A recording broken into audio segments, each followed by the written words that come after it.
guys, welcome to my channel. My name is ReadingBear and I hope you are ready for some more stories. And today, we'll take a look at some new idontworkherelady content. If you enjoyed my content, please don't forget to subscribe to my channel and post some bear emojis in the comment. And now, let's dive right into the stories. The first story is titled I Haven't Worked Here for 10 Years. Just for some context, I worked in retail at the same store for about 15 years. I was part of the management team. When we had our highest ranked manager leave to explore other opportunities. She was a young single mother and the retail management life doesn't afford you as much family time as you might think. Myself as well the rest of our team has to run the store on our own while we waited for her replacement to be trained in another store. Which afforded the rest of us with even less family time. So by the time the new manager was able to start, me and the rest of our team were completely burnt out, which was not helped much by the fact that our new team member was a real Karen-type personality. She wouldn't do the work but then would criticize our work for not being done the way she wanted done. As she was higher on the food chain, if she didn't like my work I had to redo it. So 1 week into the new Queen's reign of terror I'd had enough. I was done rebuilding the same displays 15 times in a shift. So I walked into the cash office where I knew she would be sitting her fat ass down on the phone with her friend for the 5th time in the 2 hours she has been there. Handed in my resignation effective immediately, handed in my keys and walked out. I never felt that free in my life. Fast forward to this past holiday season, I'm out doing some heavy Christmas shopping for the fam. I run into a woman who I recognize as a regular customer who always came in when I was still working there. Also a Karen type, she was always that one customer that no one ever wanted to check out, so I often ended up being the one to check her out back in the day because I was really good at gritting my teeth behind a big smile, some sarcasm, and a can-do attitude. She walks up to me in this day and says I see you're out of some product that I didn't care to commit to memory. And asks if I will check the back, to which I reply I'm sorry, I don't work here.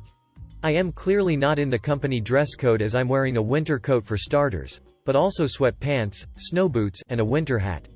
So I figure that will be the end. Nope, she replied, with you do to work here, I know you're either just coming in or shopping on your day off or something, but it's your job to help the customers in this store, now help me. I said seriously ma'am, I don't work here. To which she responds I know you do, you've checked me out before. I said yes, I did work here and I did check out before 10 years ago and I haven't worked here since 10 years ago. As I'm walking away to move to another aisle, I hear her just whining about how horrible of an employee I am and she is going to see to it that I'm fired. I brush it off and keep shopping. About the time I was starting to forget about the interaction completely, I turn a corner and see Karen, and let's call her Amy, my former subordinate, who is the new head manager and good friend of mine. Heading straight towards me, Karen's hands are flailing, still complaining that Amy has a horrible employee and she wants her fired now. Which anything short of theft or threat of harm to employees and customers, the order to fire someone has to come from the cooperate office. Amy doesn't have that power. When Amy sees who it is Karen is complaining about, she couldn't hold back, she busts up laughing and says ma'am, I can't fire her, she doesn't work here anymore, and even if she did she would still be my boss. She then accuses Amy of lying to try and cover up her own ineptitude. She storms off, leaving a cart full of items behind. I took a few minutes to talk to Amy and I even helped her put Karen's stuff back on the shelf when Amy is called to the office. Apparently one of their cooperate bosses, which we will call Lisa, whom I also knew from my time working there, was in town for fourth quarter meetings with the staff and had seen Karen leaving in a huff in her way back from her lunch break and stopped to see what was wrong and assured her she would get to the bottom of it. As I'm checking out, I can still hear Karen arguing with them that she knows I work here and she will have us all fired. They ended up having to pull out past employee files and show her my resignation letter dated 10 years earlier before she would finally go away. Last time I spoke to Amy, she said Karen hasn't been back since. The next story is titled Stand Up and GTFO. This happened several years ago when I was 14. Let's say my name is Robert, it matters for the events. I was on holidays in a touristic island in Greece with my parents and we went to meet some relatives which were in a village nearby. It was August and we were a few days from my father's birthday. He decided to book a place and have a party, so we went to see the owner and my parents. Those relatives and the owners were hanging outside this large club per bar on the seaside, typical of the Greek islands. I went inside and took a seat in the largest booth facing the TV and start watching and changing channels with the remote. I could hear the group, father, mother, relatives and owner entering the bar moving towards me, and out of the blue the owner yells at me, "Hey Robert, wanker, malakas. Stand up and get the duck out. Free that booth, we need it." I didn't move, just turned my head in shock, and in that exact moment the owner grabbed me and yelled again, "Robert, wanker, malakas. I told you to stand up and get the duck out of the booth." Everybody was in shock. My father was outraged and yelled to the owner, "What the duck is wrong with you? Take off your hands from my son," almost attacking him. The owner froze and started to look at me, and his face changed color, and then the realization. He started to apologize profusely and yelling around several times, "Robert, where the duck are you?" Till a guy resembling me came out of the stall. He was the waiter and cleaner of the place, and his name was Robert. We could cut the cringe with a knife. Nobody was saying anything, and I decided to get out of the place. My father moved the party to another venue. The next story is titled "My Driveway Does Not Belong to You." About 3 months ago, we had some new neighbors move in, and they started a daycare out of their home. The kids really haven't been as much of an issue as I was expecting, aside from some occasional noise. The parents, on the other hand. Oh God, the parents. It started with this one dude, let's call him Jim. Jim liked to park in our driveway. Not really an issue at first, he was usually only there for a few minutes, and my housemate works in the morning so his car isn't there. However, housemate switched to evening shifts about a month in, and his beat-up Crown Vic proudly took up his half of the driveway. Jim did not like this, no he did not. There was a Crown Vic in his parking spot. So he honked and he honked, made lots of noise. Much to the shame of his 2 young boys. Now, me, not being ducking insane, went outside to go see who was honking out front of our house at 8 a.m. Cue this exchange. Jim. You're in my spot. Me. This is my driveway? You can park in the street if you need to drop off your kids. Jim. Don't tell me what to do. Move your car. You're in my spot. Me. Alright, hold on, my keys are inside. At this point, I went inside and told my housemate what was going on, since he'd blearily stumbled out into the living room in naught but his tartan pants to see what all the ruckus was about. About a minute went by, and Jim, the patient and considerate soul he was, began honking again. Housemate and I decided to ignore him, and make oatmeal. After a while, the honking stopped, and we assumed that was that. Oh, how wrong we were. 2 days go by, with no sign of Jim. Our neighbors brought us an apology pie, which was delicious. They'd apparently told him not to park in our driveway when he'd started doing it, but he told them we said it was fine. We had never talked to him before the first incident. Day 3, I am again awoken by the delightful noise of honking. I look outside, it's Jim. My neighbors come outside and start talking to him, he's still honking. Kids see what's about to happen, exit stage left.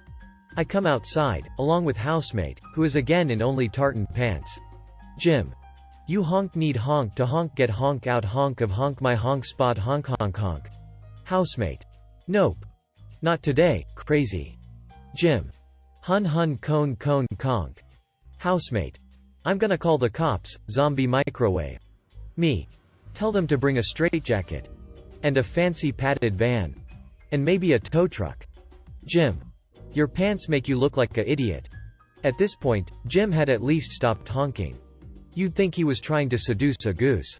He flipped us off, and drove away, which was hysterical since we live in a cul-de-sac and he had to do an awkward 3-point turn before leaving. The police sent a squad car, and we gave them what information we had. They also talked to the neighbors as well as doing a wellness check on Jim's kids, who mostly just seemed embarrassed. They offered to send someone out the next morning, and we agreed since we were tired of the noise. Side note, the officer said my housemate's pants were pretty sweet. The next day, Jim showed up, in his ugly sedan. He sat in his car, and the honking began. But this time, what joy! Justice prevailed. Jim got arrested, and now has to pay bail. Turns out he had a warrant out for his arrest for something else. I heard he assaulted a cashier or something, but I'm not sure how true that is. Mom picked the kids up from daycare, and she did not demand to park in our driveway. We haven't seen them since. I know he's out of jail since the cops told us to call them as he shows up and does his goose impression again, but so far no sign of him. The next story is titled Not a Waiter. This happened a few years ago, but I don't think I've shared before. I had just finished a choir concert, so dressed kind of nice. and was at a diner celebrating with my family when I got up to go to the restroom. On the way back to my table, an older gentleman at one of the tables past said, "Excuse me," in my direction, and I didn't stop at first, but he raised his voice and said it again. No one else was around, so I was pretty sure he was talking to me. I stopped and turned towards the table. "Yes? Do these eggs look done to you?" Me, who had no idea what kind of eggs he asked for, "I don't know. Well, I think they could be more done." He handed me the plate in such a way that if I didn't take it, it would have dropped to the floor, so suddenly I was holding his plate and he continued, "Would you ask the chef to cook these a little longer? Thank you." I somehow didn't catch on that he thought I worked there, just thought he needed help. Maybe the waitress hadn't come by in a while. I have the kind of demeanor where strangers feel comfortable taking to me. Strange requests just happen sometimes. I carried the plate to the kitchen door, but since I wasn't an employee, I didn't enter. I stood there awkwardly considering knocking when the actual waitress came out and went, "Oh, can I help you?" The gentleman at that table gestured in their direction once these cooked a little longer. She took the plate into the kitchen, and I walked back to my table, but on the way, he said to me, somewhat sheepishly, "You don't work here, do you?" "No, but I told them what you wanted." "I'm sorry." The next story is titled Clueless Guy at Walmart Nearly Believes a Non-Employee is an Employee. My family does a Walmart run every Friday. This week, we did the run around 9 a.m. It was my mother and I making the trip this time. We're around the HBA area, with my mom wanting to look for a wrist brace of sorts. She peeks down an aisle, where this guy is just walking aimlessly between sides, not down the aisle and back up, for some very weird reason, and asks, "You don't work here?" "No," my mother said, clearly not wearing any resembling wardrobe to make her look like a Walmart employee. I mean, unless people who work there don't have to wear either blue vests and name tags. She dipped back out of the aisle and over to the next one, where she spent some time looking at said wrist braces. The guy kept on, keeping on, with the cluelessness, until he finally managed to find someone who actually worked there. The next story is titled Mix Up at the GP. I work in reception for a small office and occasionally get asked to run errands for managers whilst out on the post run. On this day, I was asked to stop by the GP for my boss and check on a repeat prescription as the pharmacy hadn't received it. I go to reception, ask for an update and am asked to take a seat whilst they find out for me. Dear Redditors, I'm sure you can guess what happens next. That's right. The doors to one of the GP offices opens and a doctor steps out to call the next patient. As they do so, their eyes lock with mine. GP. Where have you been? We've been waiting for you to arrive all day. Me. Confused. I'm sorry, you have? GP. Yes. You were meant to be here hours ago. Why didn't you call? Me. Still confused. I'm sorry. I'm just getting a prescription update. I didn't realize I needed to call ahead of time. GP. Wait, so you don't call and now you've decided to pop in and get a prescription update? Unacceptable behavior. Get in the office and I'll see you when I'm finished with this patient. I finally realized they had mistaken me for an employee. I'm guessing someone on reception or in admin. I'd be surprised if they thought I was a fellow GP. Well, having read a few IDWHL stories, I knew I had to set the record straight, but that it may not be easy work. Me. I'm sorry, you have me confused for someone else. I work around the corner, not here. GP. Yes you do. But keep that attitude up and you won't much longer. Me. No, I really don't. GP. Yes you do. I think I know who works at my practice. Me. Okay then, what's my name? GP. Stops and looks at me then stutters, "URM Amy." Me. Nope, sorry, that's definitely not me or even remotely close to my name. At this time, the receptionist had put the phone down and called me over. The GP followed me, curious or hoping to catch me lying. I'm not sure. Receptionist. Thanks for waiting. Boss's name's prescription will be ready at the pharmacy tomorrow. Me. Oh that's great, thank you. I'll let them know. GP. Penny finally drops. So, you really don't work here? Me. No, I don't. I have to get back to my boss and give them this update. Goodbye. And off I popped back to the office where I am currently chuckling at finally having a story to share in this sub. The next story is titled I Should Have Learned to Fly a Plane. This may be among the ultimate, no I don't work here, stories, you be the judge. Before I retired I traveled a lot for work, about 175,000 miles per year on one major U.S. airline. When I retired I had flown over 6 million miles with this carrier. With my frequent flyer status I was nearly always upgraded on international flights. I went to Japan at least 8 times a year for decades and took the same flight over and over. Often I would wear a white dress shirt and dark pants. Since I flew the same route so much I knew most of the senior flight attendants and would kill time talking in the galley up front. On one flight I had been talking to a flight attendant that I had known for years about family stuff, vacation plans, retirement, etc. She left the galley and a younger flight attendant that had been standing with us asked me if I was ready to go back to the cockpit, as she got ready to block the galley with a beverage cart. I looked at her and said, "I don't think that would be a good idea," and she looked confused and said, "You're one of the pilots, I see you on this flight all the time." She thought I was the captain on the flight taking a break from the cockpit. I said, "No, just a really, really good customer." She was shocked and embarrassed, but we started laughing. Actually, variations on this happened several times. On the same route a year before, wearing the same kind of clothes, one of the flight attendants told me they had a new crew member that had never been to Tokyo. Since we were flying into Haneda, which is right in Tokyo, and the crew layover was in Tokyo, not out at Narita, there was actually time to do things. She asked if I would mind giving the new crew member a one-day itinerary super tour of the highlights of Tokyo. So I did, and then asked what time she would be picked up at the hotel on her departure day since the plane left in the early evening. I thought she might be able to squeeze in a couple more sites. She looked at me like I had lost my mind. She said, "You know what time we get picked up? It's in the crew manifest." I gently told her no, I am not a member of the crew. She was shocked and said, "But aren't you a pilot?" "Ah, no." The other variation was when a flight attendant would see me bored, look at the passenger list, ask why I am flying, revenue, instead of non-rev. "Ah, because I have to pay to be on the flight, since I don't work for the airline. Thought I was a pilot on vacation." Then there was the Shanghai flights where pilots started sharing their favorite drinking holes there. You get the idea. The next story is titled My First Time. To give you the context, I have to wear a name tag with the company logo and business casual, but I do tend to wear loud shirts at work. I don't mind it because I can wear short sleeve button-ups because I run hot. I had to do some errands for my boss, so I was driving to a couple of locations. I was waiting for one of my coworkers to send photos to the instant print at a local grocery store because the pharmacy that we normally print at had broken printers for 3 days and the repair person hadn't shown up. Ceiling blue, still let me place my order and drive clear across town. I still had to go to big box store to get picture frames for the photos I didn't have, but luckily the place I had to get the frames from had a photo center so I could get them printed. I was on the phone and an older dude came up to me and asked me where the Chase Bank part of my store was. I apologized and told him I have no idea because I don't work here and I just moved here, so I pointed him to the electronics desk and they were able to help him. He called himself an idiot and the clerks helped him out right away. 10 out of 10 would interact again. The next story is titled A Houseless Con. So this happened at work a couple of days ago with a friend of mine during an onboarding orientation. He gave me permission to share this.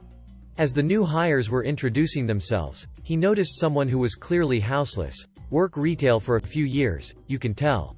As he introduced himself, he rambled off something, and my friend was ready to ask the guy for his employee badge, how he got into the back of the house area. We have an idea, but we'll leave that for security.